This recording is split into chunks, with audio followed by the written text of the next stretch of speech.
For 8 decades, one grave, at the Ardennes American Cemetery, bore no name. Just clipped grass, white stone, and a code X Neuville. Beneath it, rested a soldier, reduced to a label. No birthday marked. No family standing here. A DPAA investigator would later stop and murmur, "We think we can bring you home." I can't pretend I know what it feels like to become a number, but I can trace the human cost of that absence, from a family without a place, to grieve a life held in suspension.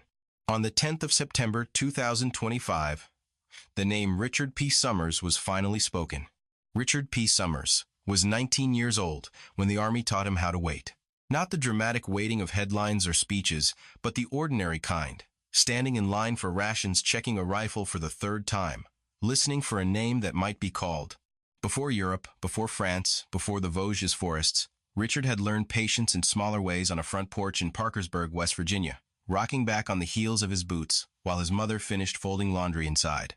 He left Parkersburg in the late summer of 1944. The train platform smelled of coal, smoke, and damp wood. Someone had chalked a goodbye message on a freight car that was already rolling away. Richard carried a duffel that felt too light for how final the moment was. Inside it were spare socks, a shaving kit, and a photograph folded until the creases threatened to tear it in half. The picture showed his parents and a younger cousin squinting into the sun. He kept it tucked in the breast pocket of his field jacket, close enough to feel when he pressed a hand against his chest. "I'll be back before you know it," he said, half smiling, half uncertain. His mother didn't answer right away. She just straightened his collar, as if he were going to school instead of to war. I can't pretend to know what he thought as the train pulled out, but I know this much: he was young enough to believe that promises could still outrun events. By autumn, Richard was assigned to Company C, 1st Battalion, 180th Infantry Regiment, part of the 45th Infantry Division. The men called the division the Thunderbirds, a name painted on trucks and helmets, meant to sound fierce. Richard wore it without comment. He was a private first class, now infantry, the kind of soldier whose job description rarely survived first contact. Daily life in the unit followed a rhythm that felt almost rehearsed. Wake before light. Coffee that tasted faintly of metal. Boots stiff with yesterday's mud. Richard had a habit of wiping his rifle down before sleeping, even when his hands were numb. He would run an oily rag along the barrel, slow and deliberate, as if the act itself could impose order on the day. A squad mate once teased him for it. "You planning to marry that thing?" the man asked. "Only thing here that listens," Richard replied, not looking up. The men in his squad came from different places, but the jokes sounded the same everywhere. Someone talked about a diner back home that served real eggs. Someone else swore he'd never complain about rain again. Richard listened more than he spoke. When he did talk, it was often about machines. He wanted to learn mechanics after the war, he said. Engines made sense. If something broke, you could usually see why. In late December, the weather turned. Snow crept into the forests of eastern France, settling on branches until the trees sagged under the weight.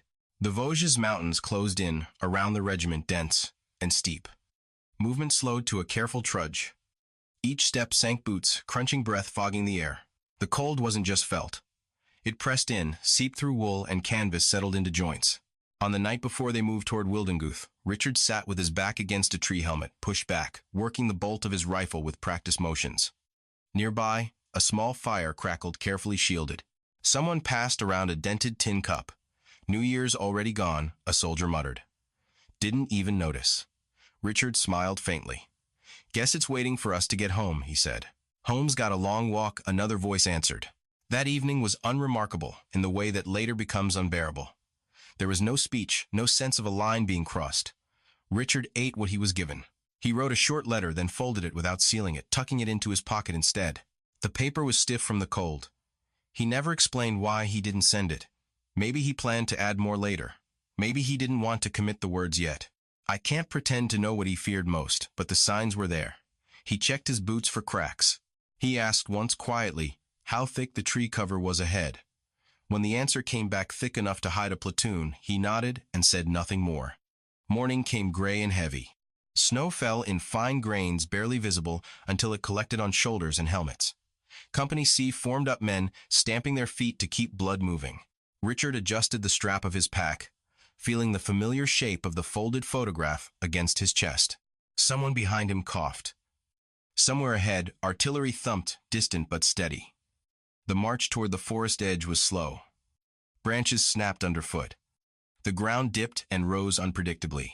Richard followed the man in front of him, matching pace, eyes scanning. This was the routine now: advance, pause, listen. The forest absorbed sound, muffled it, returned it, strangely altered. At one point, they stopped near a shallow clearing. Richard knelt, brushing snow from his glove. A thought crossed his mind, quick and unwelcome, that he had never walked these woods before, that he might never walk them again. He pushed it aside, focusing instead on the feel of the rifle stock, the familiar weight. "Move up," came the order, low and urgent. Wildenguth lay ahead, a small village, caught between lines that shifted by the hour. The men knew the name but not the details. Maps showed contours and symbols, not shattered walls or frozen fields. As they advanced, the sound of artillery grew sharper. Shells burst above the trees, sending fragments of wood and ice raining down. The air filled with the sharp smell of sap and smoke. Richard flinched when the first tree burst overhead. Splinters stung his neck. He dropped instinctively, heart hammering. Around him, others did the same. Someone shouted a warning. Someone else cursed. Training took over, narrowing his focus to what was immediately in front of him. This was the last stretch of ordinary time he would know. A runner passed, face pale, relaying orders. The company was to push forward, pressure the German positions, hold ground if possible. It sounded simple when spoken quickly. It never was. Richard moved with his squad boots slipping on packed snow. The forest seemed to close ranks around them. Visibility shrank to yards. The noise was everywhere now. Explosions, shouted commands, the crack of small arms fire. He felt the concussive force of a shell hit nearby, a physical shove against his chest. "Stay low," someone yelled. In the chaos, moments fragmented. Richard remembered thinking of the letter in his pocket. He remembered the photograph, its edges softened by use. He remembered absurdly the way engines sounded when they ran clean, without misfire. Then came the impact. Whether it was a bullet or shrapnel, the reports would later argue. Richard fell, the snow rushing up to meet him. Pain flared sharp and immediate. Around him, the fight surged on, indifferent. A hand grabbed at his sleeve, then let go. "I can't," someone said, breathless, cut off by noise. Orders shifted. The ground could not be held. The company began to pull back under fire, dragging the wounded who could be reached. Smoke thickened. Visibility dropped further. Richard lay where he had fallen, the cold already, pressing in the sounds growing distant. I can't pretend to know what went through his mind in those final minutes. Whether he waited, whether he called out, whether he thought of Parkersburg, of a porch and a promise. What I know is simpler and heavier. The battle did not pause for him. The forest closed back in. When Company C withdrew, Richard P. Summers was no longer among them. By nightfall, his name would be added to a list. By morning, the front would move again, and a 19-year-old who cleaned his rifle carefully before sleeping would begin a different kind of waiting, one that would last for generations. The fighting around Wildenguth did not end when Richard Summers fell. It widened. By mid-morning on the 6th of January, the forest had become a broken geometry of orders. Shouted, rescinded, then shouted again. Snow churned to slush under boots and treads. Tree bursts shattered overhead, sending wood fragments spinning down like thrown knives. Company C was no longer advancing or retreating in any clean sense. It was reacting, ducking, crawling, holding, then losing ground by yards that cost lives. Captain Harold Weaver, the company commander, crouched behind a fallen log with a radio pressed hard against his ear. His gloves were stiff with ice. The voice on the other end was distorted, clipped by interference and distance. "We can't hold this," Weaver said. "I repeat, we can't hold." Around him, wounded men were being dragged backward, boots, scraping breath, coming in sharp gasps. A medic named Frank Donnelly knelt beside one of them, fingers red and shaking as he tightened a bandage. "Don't look," Donnelly muttered, not sure if he meant the wounded man or himself. "I can't pretend to know what it feels like to make decisions that abandon someone, but I can see how quickly necessity overtakes intention in moments like this." The map said Wildenguth. The reality was fire, cold, and a shrinking margin to survive. As artillery intensified, the company's position became untenable. German infantry pressed forward under cover of their guns, using the same trees and folds of land the Americans had counted on minutes earlier. Visibility dropped further, as smoke mingled with falling snow. Orders came down the line: pull back in stages, take who you can move now. Sergeant Earl Green, a staff sergeant with years in uniform, moved down the line, shouting names, counting heads. He paused when he reached the space where Richard's squad should have been complete. "Summers," he called. No answer. Green scanned the ground, eyes darting from body to body. Some men were motionless. Others moved weakly, hands clawing at snow. A shell landed close enough to throw him sideways. When he regained his footing, he looked again, but the pressure was relentless. "We're moving," someone shouted behind him. Now Green made a choice that would follow him for the rest of his life. He turned away. Later, in after-action reports, the language would be clinical. Heavy enemy fire. Unable to recover all casualties. Positions overrun. Missing in action. The words would sit flat on the page, stripped of sound and sensation. Richard Summers' name appeared on the list that night. At battalion headquarters, a clerk typed steadily, fingers numb despite the stove burning nearby. Each name was aligned, formatted, reduced to rank and serial number. PFC, Summers Richard P. Status MIA. The clerk paused briefly, then moved on to the next line. "No dog tags," an officer asked quietly. "None recovered," the clerk replied. The unit pulled back beyond Wildenguth by evening. The village itself changed hands again within days, battered by shelling, until its outline barely resembled a place people once lived. Any body left behind became part of contested ground, seen then, lost, then seen again under different flags. For Richard, this meant something precise and devastating. There was no witness to his final moment, no marker placed by comrades, no coordinates fixed in certainty, only the last known grid reference already compromised by movement and chaos. Back in Company C, the men tried to account for the missing in the only way they could, through memory. Someone remembered Richard cleaning his rifle the night before. Someone else recalled him asking about tree cover. These fragments circulated, quietly traded like contraband. "He was right behind me," one soldier insisted. "No," another said. "He was on the left." Both could have been right. Both could have been wrong. I can't pretend to know how memory reshapes itself under guilt. But I know this: when facts fail, people reach for details that feel solid. A voice, a gesture, a joke made too casually. In the days that followed, the fighting pushed east and west, swallowing context. New objectives replaced old ones. Replacement troops arrived unaware of the names that still echoed faintly among the veterans. Richard's absence became part of the unit's negative space, noticed at first, then gradually absorbed into routine. Meanwhile, German forces briefly held the ground where Richard had fallen. If his body remained where it lay, it would have been subject to shelling, scavenging, burial by debris. If he had been alive for minutes or hours after the initial wound, there was no record of it. No German report listed him as a prisoner. No aid station logged his arrival. This gap, the space between injury and record, is where uncertainty took root. At division level, casualty officers began the grim task of notification preparation. For missing men, letters were delayed, rechecked, revised. The Army knew what the families did, not that missing was neither alive nor dead, but something that could stretch indefinitely. In Parkersburg, West Virginia, winter settled in. Snow gathered along sidewalks. Richard's mother kept the radio low, listening for news she could not quite articulate.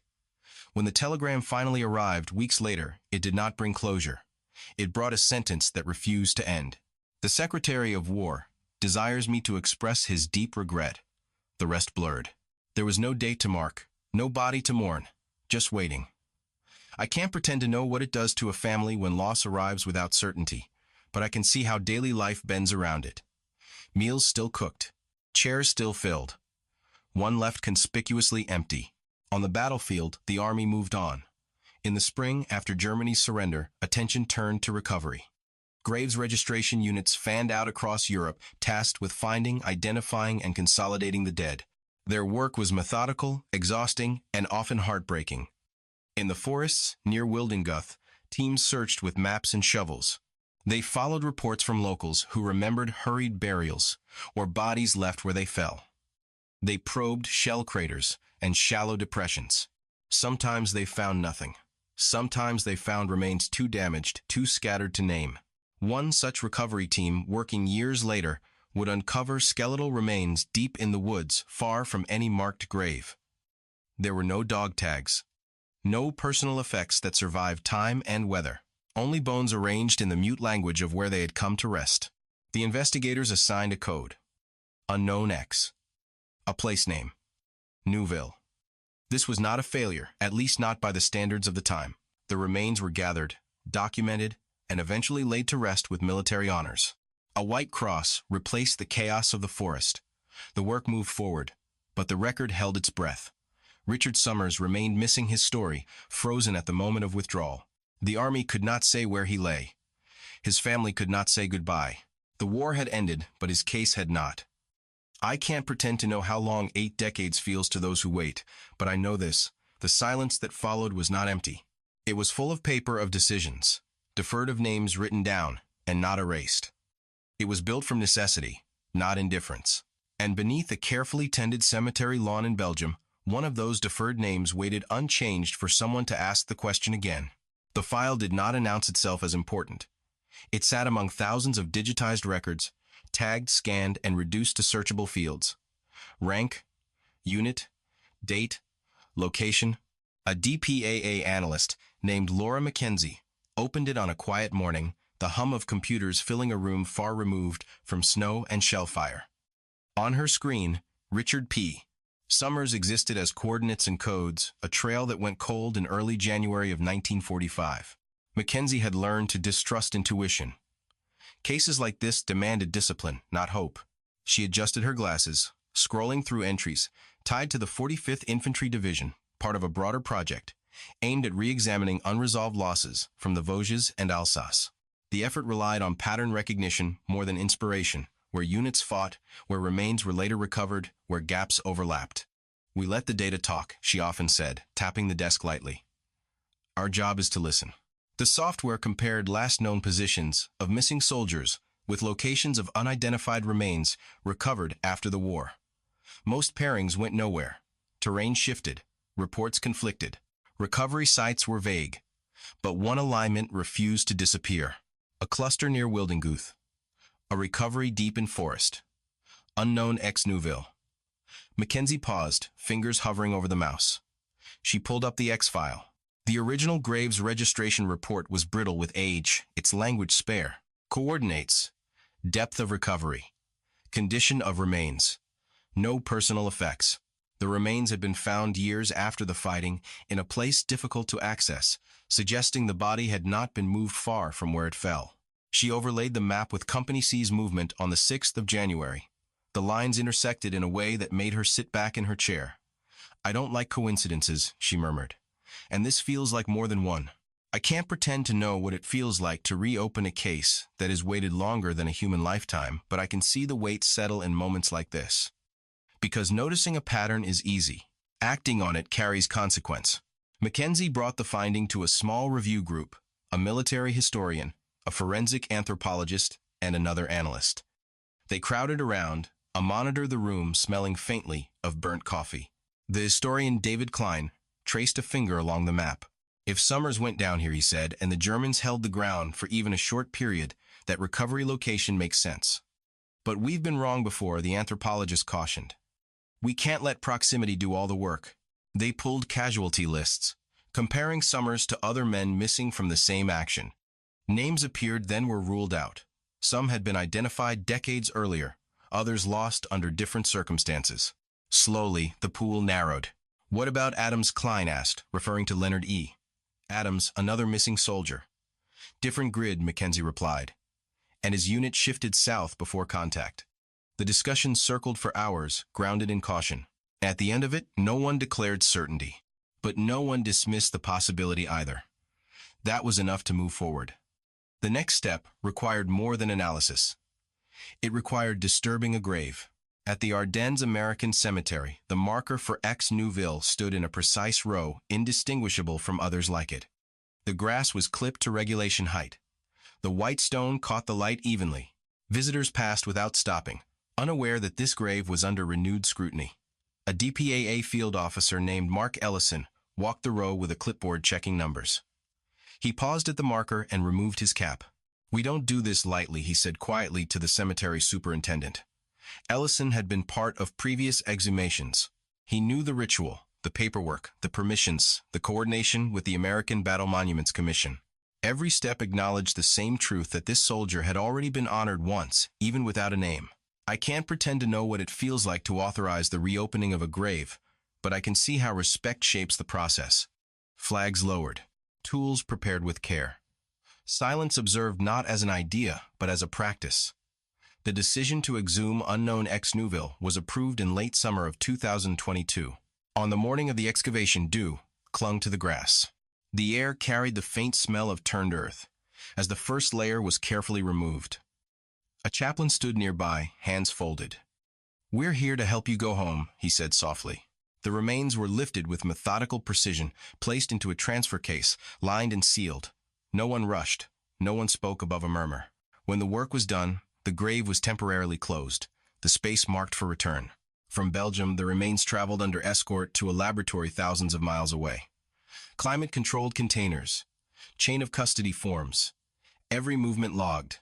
Back in the lab, technicians began the slow process of inventory. Each bone was cleaned, measured, examined.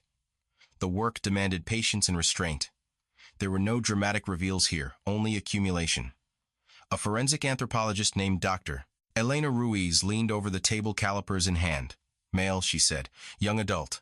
Late teens, maybe early 20s. She noted the unfused growth plates, the proportions. The data aligned with Summers' profile, but alignment was not proof. Next came dental comparison. Old Army dental charts were scanned, their pencil marks faint, but legible. A particular filling pattern drew attention. Ruiz circled it, then looked up. "This could be significant," she said, "but we need more." DNA extraction followed a delicate procedure, after so many decades underground. Samples were prepared, amplified, tested. Results came back in stages, each one narrowing possibilities without closing the door. The mitochondrial DNA linked the remains to a maternal line consistent with Summers' family. Helpful but not definitive. Others could share that marker. When nuclear SNP testing was authorized, the atmosphere shifted. This was the line: few cases crossed successfully. The technology was powerful, but the samples were fragile. Mackenzie waited for the report in her office hands, wrapped around a mug she had forgotten to drink from. When the email arrived, she read it twice. "Match probability exceeds threshold," it stated. She exhaled slowly. "I think we've got him," she said aloud, though no one else was in the room.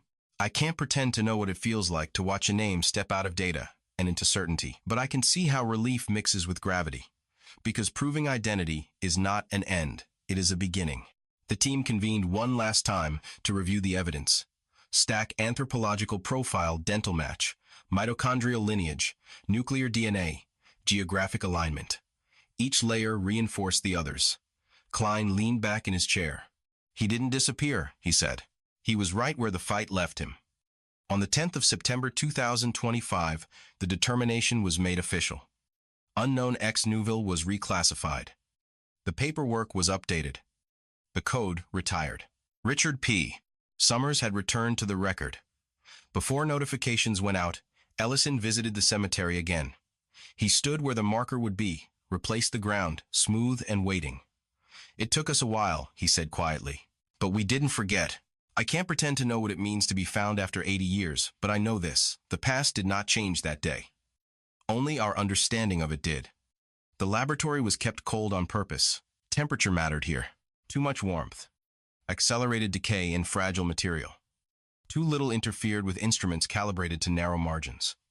Stainless steel tables reflected a steady clinical light. The air smelled faintly of disinfectant gloves and filtered ventilation.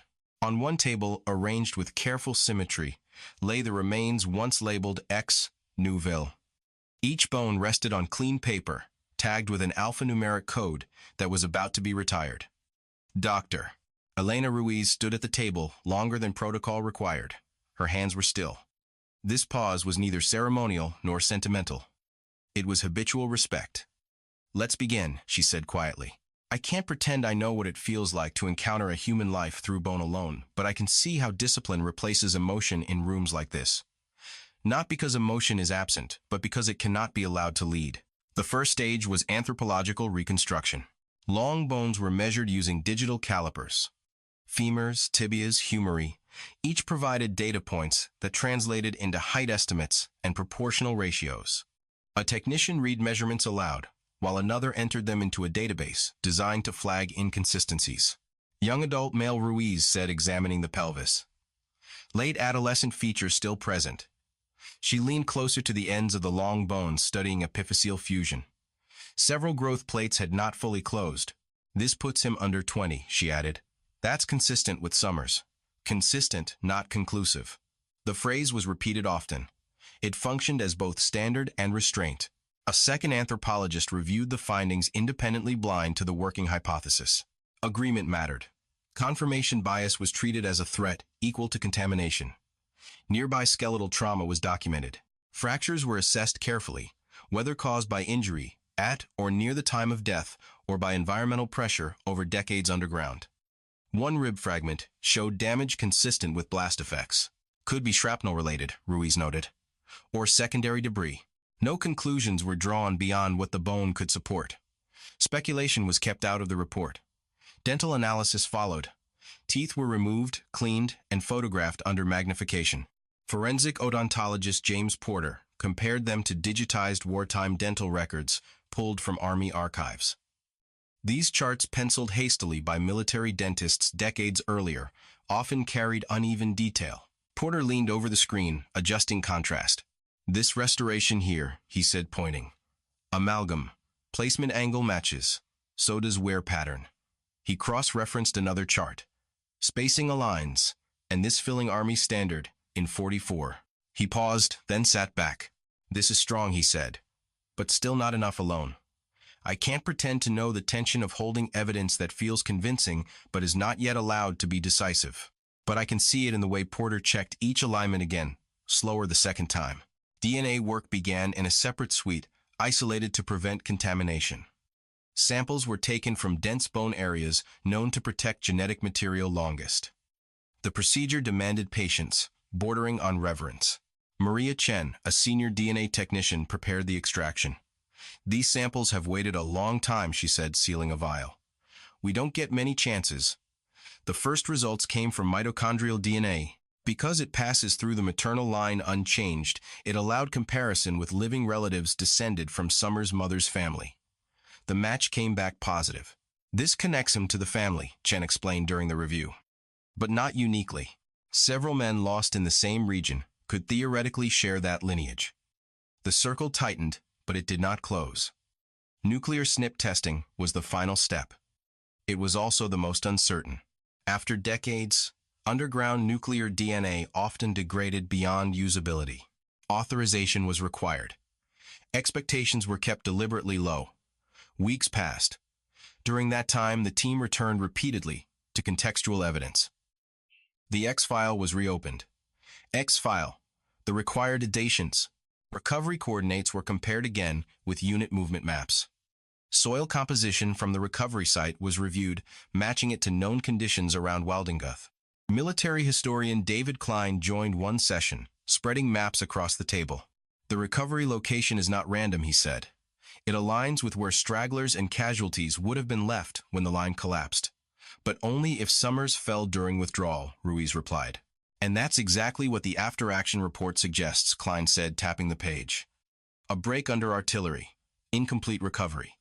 The documents did not prove identity, but they supported it. I can't pretend to know how it feels to build a human conclusion from layers of partial truth, but I can see how patience becomes a moral obligation. When the nuclear SNP report arrived, it did not announce itself dramatically. It appeared as a secure file attachment dense with tables and probability values. Ruiz read it in silence. The probability exceeded the identification threshold by a wide margin. The markers aligned uniquely with Summers' known relatives. This was no longer correlation. It was identification. She closed the file and looked around the room. We can say his name, she said. No one spoke immediately. Not out of awe, but because finality carries weight. The case entered synthesis. Router other pretensions a plan. Since system self to say, when you once sacked a Brad, we can plause it on the pribes, but they once sacked a Brad, and to do their 1905. Evidence was layered deliberately, not ranked. Anthropology confirmed age and sex. Dental records matched documented care. Mitochondrial DNA established maternal linkage. Nuclear SNP testing confirmed individual identity. Geographic and historical context placed the remains precisely where Richard Summers had last been recorded alive. A senior reviewer from the Armed Forces Medical Examiner System, signed the determination. The designation X Neuville was officially removed from the system. Language shifted immediately. Summers' skeletal profile, a technician said during final documentation. Summers' remains will be prepared for transfer, another noted. The change mattered. It restored personhood in every sentence. Before sealing the transfer container, a final inventory was conducted. Among the documented materials was a fragment of decayed fabric, barely holding shape. Maria Chen lifted it carefully. Possibly jacket material, she said. Hard to say after this long. It was logged, preserved, and set aside, not as proof, as context. I can't pretend to know what object Richard valued most in his final hours, but I know that what survives is rarely what mattered most at the time. The remains were prepared with formal care. Documentation followed them, every analysis, every conclusion, every signature. The chain of custody closed a loop, opened in 1945. Before the container was sealed, Ruiz rested her hand briefly on its edge. "You're not unknown anymore," she said quietly. Outside the lab, nothing had changed. Inside, 80 years of suspension ended. The forensic reconstruction did not tell the whole story of Richard P. Summers. It did something more precise. It returned him to history as himself. The notification did not come by accident, and it did not come quickly. Before a single phone call was placed, the Army reviewed the file again, every page, every signature, every margin note. When a name is returned after 80 years, certainty is not a courtesy. It is an obligation. Only when that obligation was satisfied did the responsibility shift from science to people. The call went to Parkersburg, West Virginia.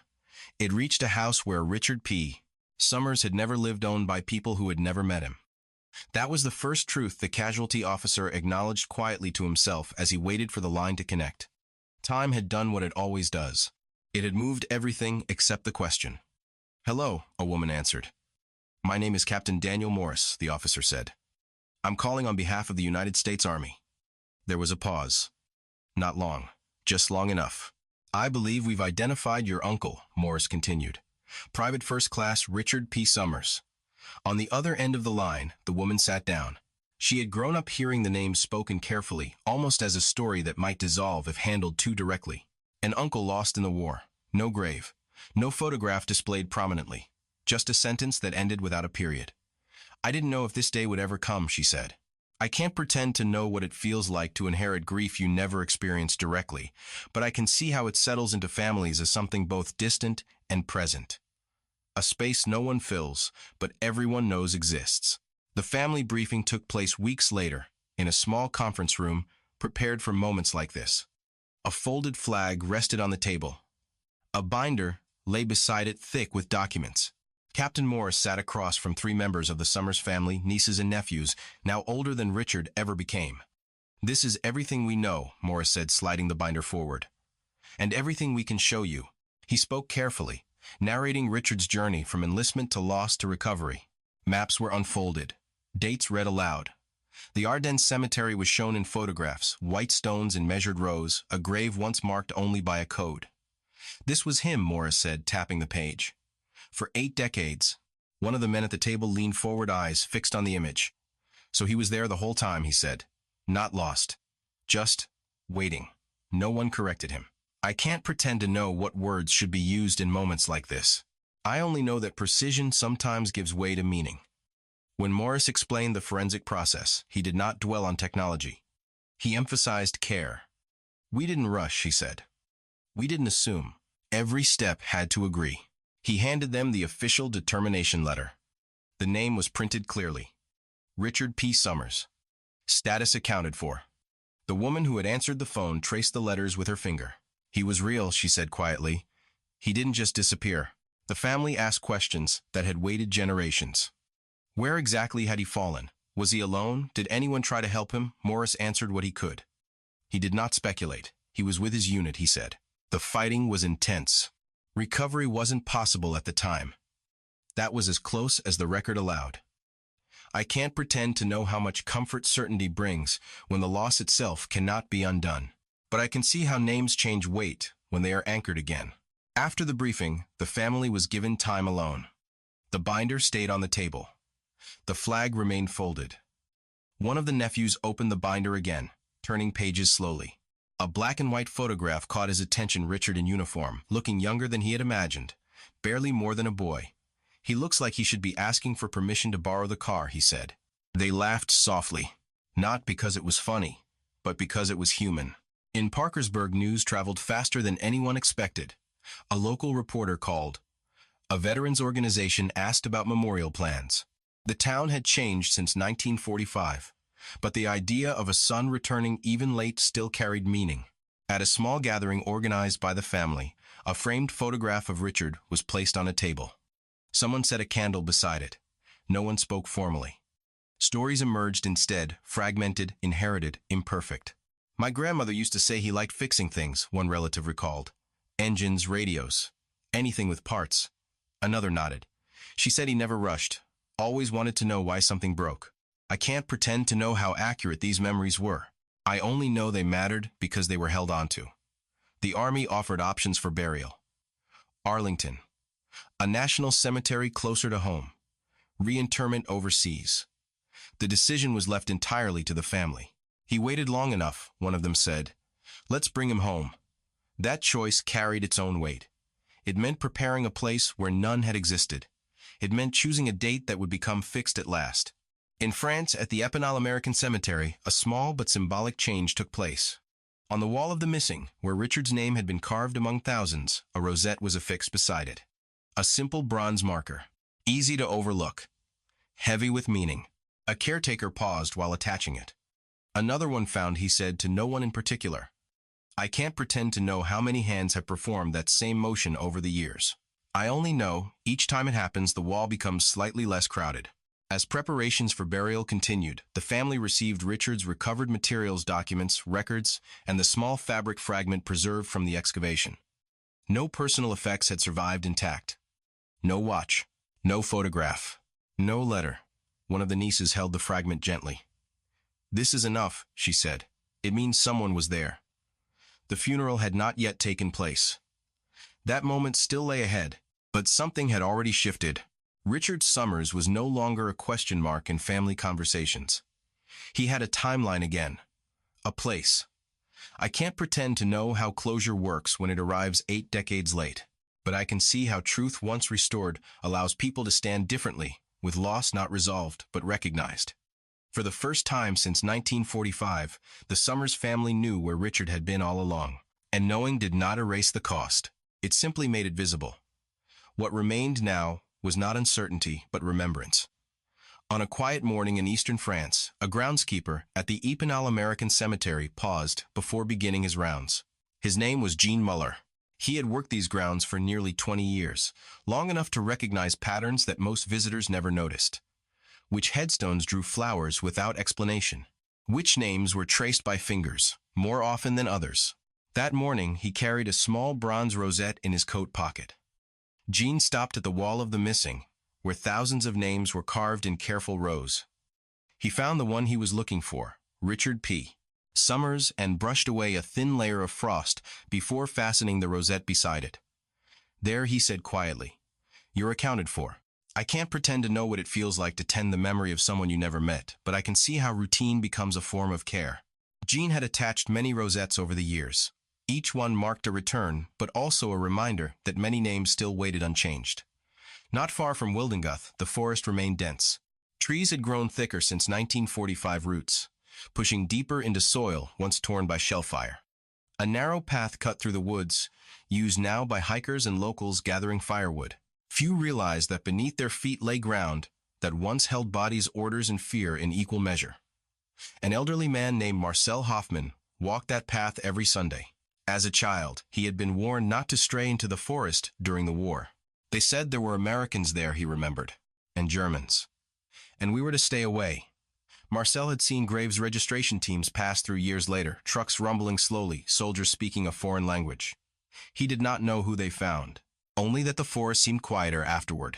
I can't pretend to know how memory works across generations, but I can see how places retain meaning even when details fade. In Parkersburg, West Virginia, the Summers family prepared for a burial that felt both overdue and unfamiliar. They had no inherited grave to open, no family plot waiting patiently. Instead, they chose a section of a national cemetery where the grass lay smooth and unmarked. A nephew named Thomas arrived early one afternoon with a folded program in his hand. He stood at the edge of the designated space, looking down. "He was younger than my youngest son," he said to the cemetery official beside him. "That's often the case," the official replied gently. The family learned new things in the days leading up to the service, details that had not appeared in reports or briefings. One surfaced through an old letter, found in a trunk belonging to a distant cousin. It was dated weeks before Richard shipped out. "I'm not scared of going," the letter read. "I just don't want to come back, not knowing what I did mattered." No one remembered seeing that letter before. It had been folded carefully, never mailed. I can't pretend to know what Richard would think of those words being read decades later, but I know they shifted something for the family. His service became less abstract, more intentional. The burial took place under a pale sky. A color guard stood rigid. The flag was folded with precise movements practiced countless times. When the bugle played, the sound carried across the open space clear and unbroken. Afterward, Thomas knelt briefly, placing a small object at the base of the headstone, a brass wrench, polished smooth. It had belonged to Richard's father, passed down and kept without explanation. "He would have liked that," Thomas said. "I can't pretend to know if that was true.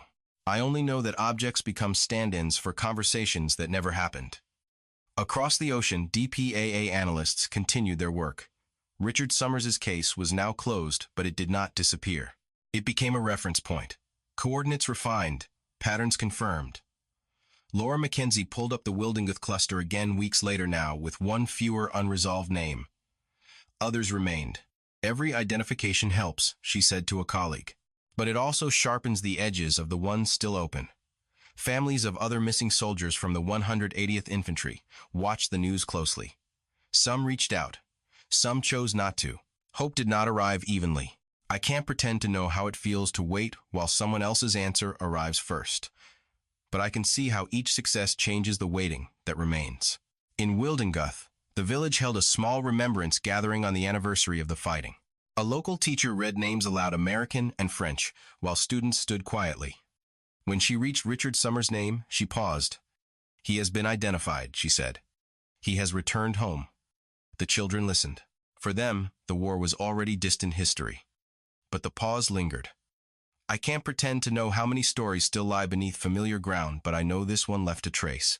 At the Ardennes Cemetery, the space where ex-Neuville had once rested was indistinguishable now from the rest of the lawn. The marker had been replaced, the grass regrown. Only a notation in the cemetery's internal log recorded the change.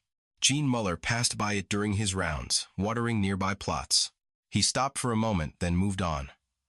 "Another name gone from waiting," he said.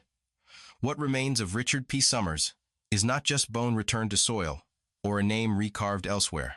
What remains is a map made clearer. A family anchored a forest that no longer holds him unnamed. And on a quiet afternoon in Parkersburg, a headstone now bears a name that had been missing for 80 years, catching the light just long enough for someone to stop, read it, and know who lies there. The headstone in Parkersburg is simple. Name, rank, dates. Nothing about snow or forests or codes once stamped into a ledger. People stop there now, some who knew the story, some who only read the inscription and move on. A man once reduced to a symbol has re-entered the world of names. I can't pretend to know what it feels like to wait 80 years to be found, but I can see the shape that waiting left behind on a family that learned how to speak of someone they never met, on a forest that held its ground long after the fighting moved on a system built to remember when memory fails. A DPAA investigator once said, standing over an open file, "This is why we don't close the books. Not because every case will end like this one, but because some will." Richard P. Summers does not answer every question. He does not resolve every loss tied to Wildenguth, or the 180th, or the winter of 1945. Other names remain carved without markers. Other families still wait. But one name was called back from a number. One life was returned to its place in history, not as an idea, but as a person who cleaned his rifle carefully, carried a folded photograph, and planned to learn how machines worked. The promise was never that everyone would come home quickly, only that no one would be forgotten forever.